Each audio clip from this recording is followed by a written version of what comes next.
Tell me about Shireen. Like, what is Shireen like? What does Shireen, when you're with Shireen, how do you feel? When these people are with you, how do they feel when you're around them? And think of that answer. If I were to go up to someone at work or someone that you work with, what would they describe you as? Okay, think about that in your mind. Now, if I were to go and ask your sibling at home, or ask your mother, or ask your father, or ask your brother, what is Shireen like to you? How do you feel when Shireen is around you? How does Shireen make you feel? Do you get a different answer? Is it that the people outside think something of you, and when you treat them a certain way, yet you go home and you treat the people at home differently? And if you find that those two answers are different, then know that there's a problem. And again, I wrote this because I need the answer, and I'm saying this to myself before anyone. My mother's in the audience and she can attest to this. But I'm sure many of us can look within ourselves and say, you know what, those two answers are different. The person that I am on the outside is different than the one I am at home. The person that the community sees of me is different than the one that my mother sees of me. And the Prophet ﷺ told us, he said, خَيْرُكُمْ خَيْرُكُمْ لِأَهْلِهِ وَأَنَا خَيْرُكُمْ لِأَهْلِي. He said that the best among you are the best to your family, and I am the best to my family. Why does the hadith not say, خَيْرُكُمْ خَيْرُكُمْ, the best of you are the best to your communities? Or the best of you are the ones who give the best speeches, or the best of you are the ones who give the best halaqas, or the best of you are the best at work? Because it's really easy to be good outside. It's really easy to be nice to the people at work, because if you're not, they're going to subtweet you on Twitter. And if you're not, they're going to think you're terrible, and they're going to have this illusion of who you are, and they're going to talk bad about you. But if you do something bad to your mom, she's not going to disown you, I hope. If you're disrespecting your sister, she's still going to be your sister. But if you do something bad on the outside, you can potentially ruin a relationship. And so that's why it's easy for us to be good on the outside, but it's hard to be good at home. And that's why the hadith goes that the best of you are the best to your family, because your true character comes out at home. When you've had a long day at work or a long day at school, you face a lot of difficulties, a lot of struggle, you've had a hard day, and you've tucked it in so no one sees that of you, no one sees the flaws, no one sees the weaknesses.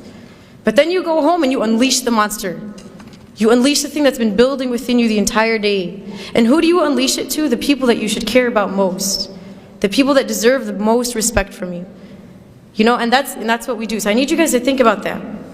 And Aisha radiallahu anha was asked about the Prophet ﷺ. She was asked, we know that the Prophet ﷺ on the outside is amazing. Tell us about what he's like at home. We don't get to see him at home. Aisha, tell us what he's like at home. And her response was profound, not just in the way that she described the Prophet, but the fact that it came from her. She said, كَانَ قُرْآنًا يَمْشِي, that he was a walking Qur'an. He wasn't just a walking Qur'an when he was at the masjid. He wasn't just a walking Qur'an when he gave a halaqah. Not just when he was in the community. He was a walking Qur'an when he was at home too. The Qur'an that he was walking, he walked outside and he walked inside. The people who were within his home felt the same way that the people on the outside felt. That's why this is profound. That's why this is important. But I'm sure all of us are trying to be that Qur'an and Yamshi on the outside. We're trying to be that amazing halaqah giver on the outside. We're trying to be awesome to everyone on the outside, yet to the people at home we don't care. And there's a beautiful line of poetry that I read the other day, and it's scary. Listen to this. What good am I if I do not fill the plates of the ones who fed me, but fill the plates of strangers? What good am I if I do not fill the plates of the ones who fed me, yet fill the plates of strangers? What good are you if the one who raised you doesn't see anything from what she's raised you with? What good are you as the one who fed you doesn't see any of the fruits of what she's taught you? The one who spent her blood, sweat, and tears on you for 20, 30 years. And the one who is the reason as to why you are who you are today.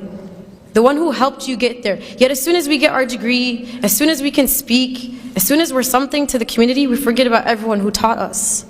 We forget about the people who made us who we are. So that's the first question you want to ask yourself. What does your public self look like? Versus what does your family see of you? What do the people in the community see? Versus what does your mother see? And what do your siblings see? And the second question that I want you guys to think of, and again, I'm talking to myself before anyone here, is compare what your salah looks like in the masjid, when there's a bunch of people in the congregation, versus your salah at home when the only person that can see you is Allah. When you're at the masjid, do you tend to read the longer surahs? Do you tend to pray the sunnah and then stay and do the adhkar after? And when you're at home, do you do the same? Or when you're at home, is it Qul Huwallahu Ahad and then you're done, and then you don't even pray sunnah, and you don't even do adhkar, and then you move on to the next thing, right? And I'm sure if we were to think within ourselves, the answer to those two questions, at least for myself, is probably different. That when I'm outside, I'm acting a certain way, yet when I'm inside, I'm not the same. My worship in the eyes of people is not the same as my worship when it's only Allah who's watching me. And the question is, why does it matter who's watching when Allah was watching in both? Why does it matter who else is around you when Allah was always around you? And there's a very scary hadith Qudsi that Allah subhanahu wa ta'ala talks about. And He says, عَبْدِي لِمَ جَعَلْتَنِي أَهْوَنَ النَّاظِرِينَ إِلَيْكَ. He says, my slave, why did you make me the least of your worries? Why did you not care about the fact that I was watching you? He says, أَسْتَحْيَيْتَ مِنْ خَلْقِي وَلَمْ تَسْتَحْيِ مِنِّي. He says, you were embarrassed in front of my creation, but you were not embarrassed in front of me, the Creator. You were scared that people at the masjid would think you were bad, so you prayed your sunnah and you sallied longer. Yet when you went at home and I was the only one who watched you, you didn't care. You weren't embarrassed that you read Surah Al-Ikhlas and that's it. You weren't embarrassed that you didn't pray your sunnah. You were embarrassed that you didn't do your ithqar. Why don't you remember that I was watching you, and I was always watching you, and I am always watching you? And subhanAllah, I don't know if you guys were at the session right before this. Sheikh Tariq Muslih mentioned a beautiful story, and I'm going to share it. So if you heard it, I'm sorry that I'm repeating, but he talked about how when he was 16, he became like a Quran assistant in his masjid, and he was teaching alongside of like this awesome sheikh, right? He was talking about how he was 16, teaching Quran, and he felt like a G. He was like, man, I'm like awesome. I'm 16 and I'm teaching Quran to other people. And so one day, I guess he went to the masjid early, like before Fajr or something, and he went, and he found that his sheikh's car was parked outside the masjid, but all the lights were closed. So he's like, okay, that's kind of weird. And he mentioned that, he had to go make wudu. So he walks into the bathroom only to find that his scholar, his teacher, one who was taught by many righteous, amazing scholars before him, was on his knees cleaning the toilet of the masjid. And so Sheikh Tariq Muslih goes to him and he's like, Sheikh, like, what are you doing? You're an amazing sheikh, you learned with this person and you learned with that, and your status is this, like, how are you on your knees cleaning the masjid? And his response was profound. He says, this is the work that the one who sees always sees. This is the work that when no one else saw you, Allah saw it. Because what we do is we love to be the one with the microphone, we love to be the one who everyone can attribute things to, we love to be the one with the title. I love to be quoted, I love for people to know who I am. Yet Allah subhanahu wa ta'ala sees the things that no one else sees. The things that you thought no one saw. When you did the dishes and your mom didn't tell you thank you, Allah saw that. When you picked something off the floor and no one saw it, Allah saw that. The reason why we do things in the community is because we love that recognition. We love for people to pat us on the back and say good job. We love the volunteer appreciation dinner. We love that. But realize you're not always going to get it, and sometimes it's better for you that only Allah subhanahu wa ta'ala saw it. And it could be that deed that you did in secret that no one saw besides Allah is the reason why you enter Jannah. And everything that you've done in the public, everything that people saw, everything that was out in the open, was stuff that you did for the wrong reasons, and you never know, that may not even count for you. So this is kind of our thought process in understanding whether or not we have this problem. Now once you find out you have the problem, what do I do? What's the solution? So a couple things I was thinking about is, if you feel like people are holding you up to this standard, you are this and this and this, and you have this title and this title and this title, and you're amazing. Challenge yourself to live up to that standard that people are holding you to. If you go home and you say, man, people think I'm great, but I'm actually not, try to actually be great. And it's not for the people.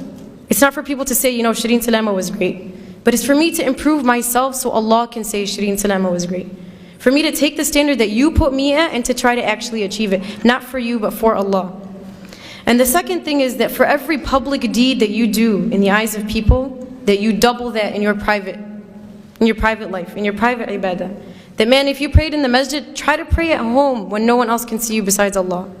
Try to wake up when everyone's asleep, in the dark, just you and Allah. Create that relationship.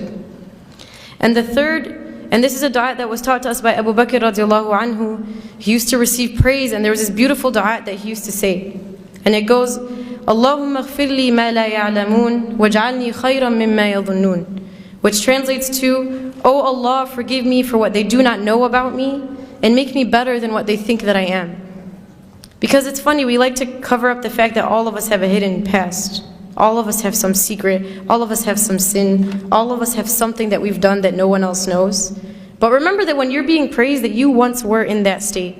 Not to put yourself down, but for you to remember that Allah subhanahu wa ta'ala is the one who brought you there. And finally, and I'll conclude in reminding us that this is a journey. This by no means is something that we are going to accomplish. It's going to be a constant struggle.